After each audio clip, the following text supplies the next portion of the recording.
ni Blessed Geza, Comrade Bombshell. Social media iri kunetseka zvikuru pamusoro pechimiro cha Comrade Blessed Geza, avo vabuda muvidhio yavo yegoredzva vachitaura.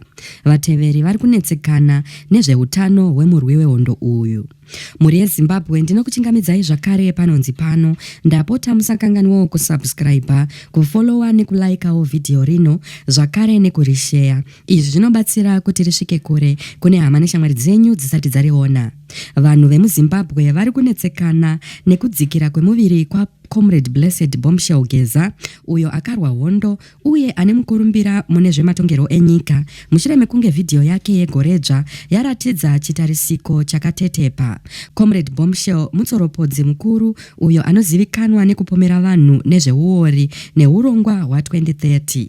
Akazvarwa muna 1943, Geza segamba rerusununguko akazova mupanduki akadzingwa muZANU PF muna 2025 gore rapfuura, mushure mekutsoropodza President Mnangagwa neZANU PF mupamhosva dzakasiyana-siyana. Kudzikira kwake kwehutano kwashungurudza vateveri vake avo vanomuona senzwi rekuchinja. Ngativimbei kuti zvinhu zvichafamba zvakanaka kuna Comrade Bombshell.